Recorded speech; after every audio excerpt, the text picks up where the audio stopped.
Hi everyone, welcome back to Hands on Books. If this is your first time here, the idea behind the show is to share my favorite hobby, which is book collecting. So I've got a big stack of unopened, mostly used books that we pick from at random and see what we get. Alright, let's go.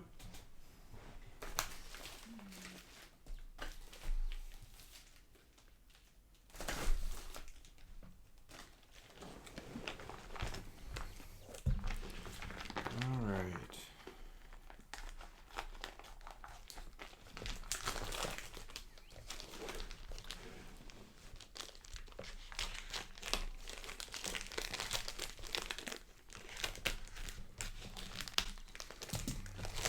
What do we got?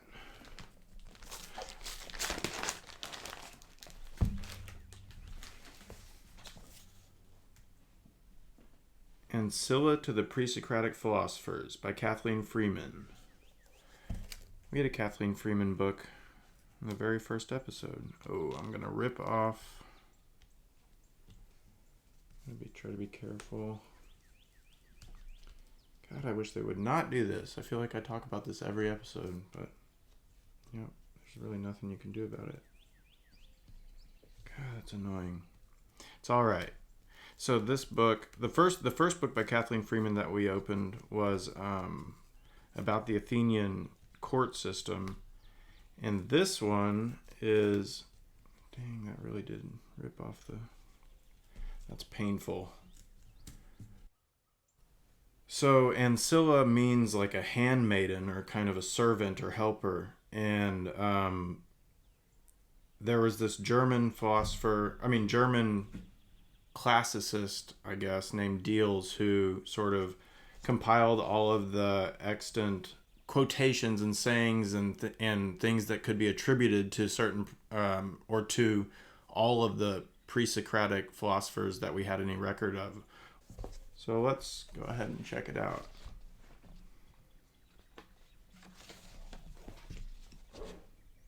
First, it's a cool hardback. So at least this part's not messed up too bad. It's a little bit faded, but it's all right.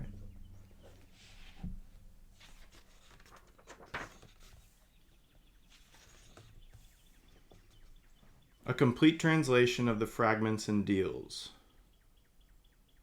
by Kathleen Freeman, author of Companion to the Pre-Socratic Philosophers. Harvard University Press from 1978. And just to mention some brief biographical information on Kathleen Freeman, she received MA and D Lit degrees from University College, Cardiff, Wales, and was for many years lecturer in Greek there. She published a dozen studies in Greek history and literature, some 30 novels and detective stories, several children's books, and many other volumes. She's a really impressive character. Okay, so here we can see all of the different philosophers that are featured in this collection. And here you can tell she maintains the numberings. So if you look up the Diels fragments, it should mention that these are still used to this day to sort of organize this information. And we're starting back in very early on. Thales would be sort of I guess there's a 1 there. Thales would be the first that we have real hard information on. But here we've got the Milesian school plus Pythagoras. I've never heard of Cercops or Kirkops or Petron. All these guys. Heraclitus, Xenophanes. So let's check it out. Oh, wow. Okay. This is cool. It's a cool book. A little bit of writing from a previous owner. So starting out with Orpheus. This is so cool. Interesting. So it's not even only the words attributed to the philosopher. It's references to the philosopher in other sources as well. So let me go to one that's more well known, because Orpheus we don't, he's so far back in mythology that we don't really know exactly what was up with him. Let's go to Heraclitus, 24.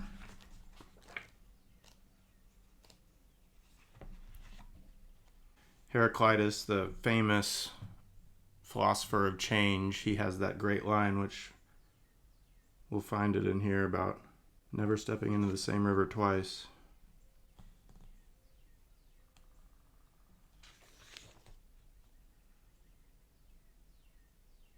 What a cool book. And Heraclitus, the sort of creator of the logos concept. The law, logos, though men associate with it most closely, yet they are separated from it, and those things which they encounter daily seem to them strange.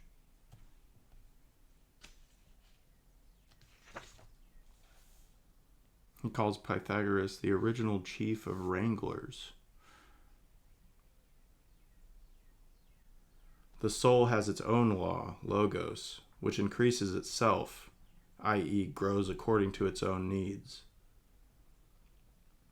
This concept, of course, would develop into the word in Christianity. When you have listened, not to me, but to the logos, it is wise to agree that all things are one. He would essentially be the opposite of Parmenides, who would claim that change wasn't possible. And Heraclitus was the complete opposite of the position that it was impossible not to change. So maybe the setup of this book is more like in these mythological, because these guys, Orpheus, Musaeus, Epimenides, these guys are basically so far back in history that we don't have any solid information on them. So it looks like these mythological figures have these higher numbers, and then once we hit someone with a real historical presence that we can trace back to something, Thales, because he predicted an eclipse in the early 6th century BC, and we can go back and figure out exactly when that eclipse was.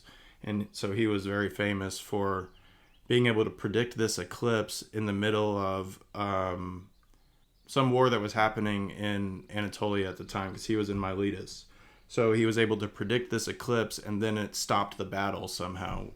That's sort of like, or the first hard historical reference we have for anyone that we can date. And I can't remember what day it was, what year it was, 586 or something like that. But then Anaximander and Anaximenes are the Milesian school followers, so they were all in Miletus.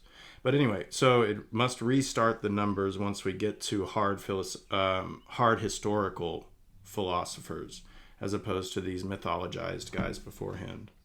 Okay, so near the end of it here, we're up to the latter half of the 5th century BC.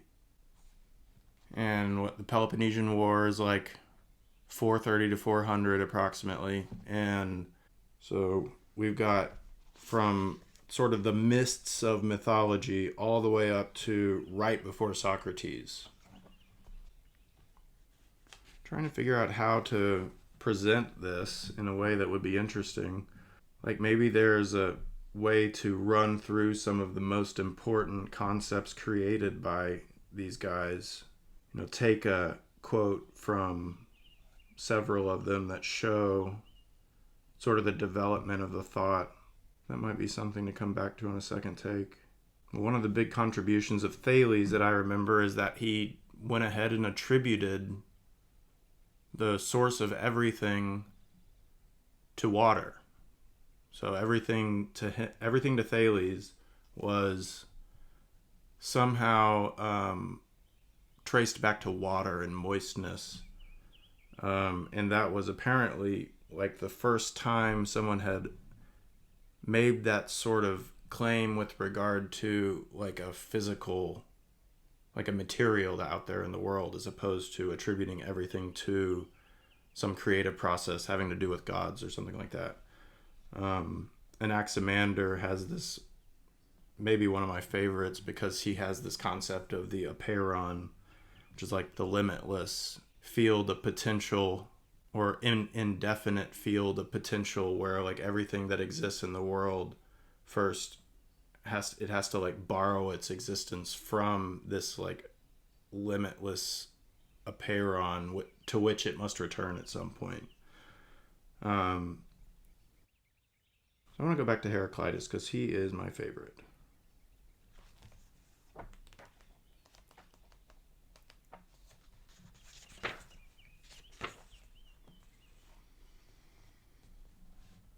Heraclitus of Ephesus was in his prime about 500 BC. He wrote one book covering all knowledge, metaphysical, scientific, and political, in an oracular style. The law of the universe is as here explained, but men are always incapable of understanding it, both before they hear it and when they have heard it for the first time. For though all things come into being in accordance with this law, or logos, men seem as if they had never met with it. When they meet with words, theories, and actions, processes, such as I expound, separating each thing according to its nature and explaining how it is made. As for the rest of mankind, they are unaware of what they are doing after they wake, just as they forget what they did while asleep. Therefore one must follow the universal logos, namely, that which is common to all. But although the law is universal, the majority live as if they had understanding peculiar to themselves. It's interesting to see people grappling with the physical world around them without any sort of knowledge base to operate, or without the one that we have. Here he's claiming that the sun is new each day, which might be difficult not to come to that conclusion. Everyone had to deal with that somehow, whether it was a god restarting a journey every morning on some sort of like flying chariot or something like that. But he seemed to think that it was a sort of a daily recreation of the sun, which is an interesting idea. See, here we have Thales was the first to study astronomy,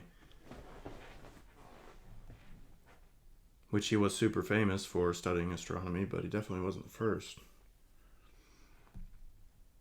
Maybe the first Greek, but the Babylonians were studying astronomy before them for sure. This ordered cosmos, which is the same for all, was not created by any one of the gods or of mankind, but it was ever and is and shall be ever living fire, kindled in measure and quenched in measure. So in that way, he sort of maintains like a permanent changing. And I remember Heraclitus attributes everything back to fire, whereas Thales attributes everything back to water. You could not in your going find the ends of the soul, though you traveled the whole way. So deep is its logos. I need to read more about this structure of this because it's really interesting, but it's all densely packed with information. There's like hardly any explanatory stuff. Maybe I should have read the foreword and it would have explained it. Comments on readings and interpretation have been confined to footnotes and are restricted to the minimum. For further reading, the reader is referred to my companion to the Pre-Socratic Philosophers, to which this book is ancillary. The fragments have been translated in full, except for the longer extracts from Gorgias, which are fully summarized. Summaries of context and words inserted in explanation or for the sake of clarity are given in italic type in order to show the exact words of the writer when these are preserved. When no quotations survive, this has been stated for the sake of completeness, and an account derived from summaries and other ancient writers will be found in the companion. Well, now I got to buy the companion to the Pre-Socratic Philosophers. Well, I'm going to have to give some thought to how I want to present this book, if at all, in a second take. There is some writing in the book, but it's still in good condition. So it's not like highlighter or pen. It's at least pencil. So that's better.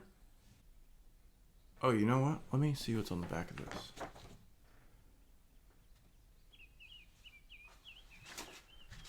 Probably should have started here.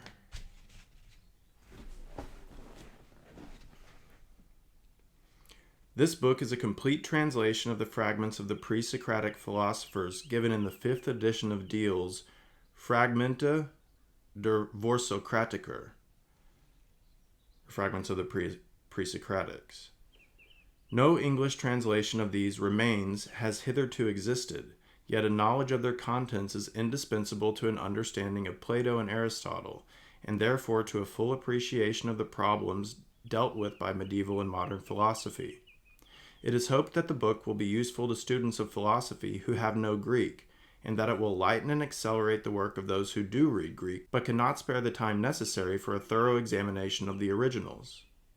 The section giving each author's remains is prefaced by a brief note on his date and writings. Comments on readings and interpretation are confined to footnotes, and have been restricted to a minimum.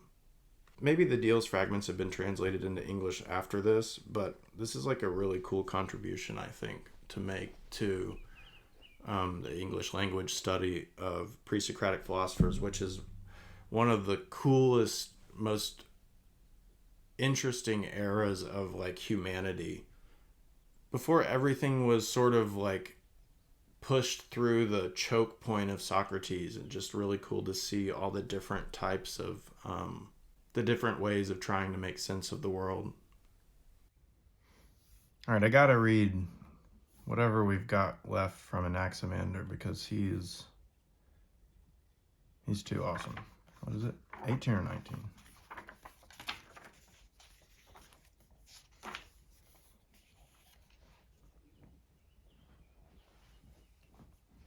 Anaximander of Miletus was in his prime about 560 BC.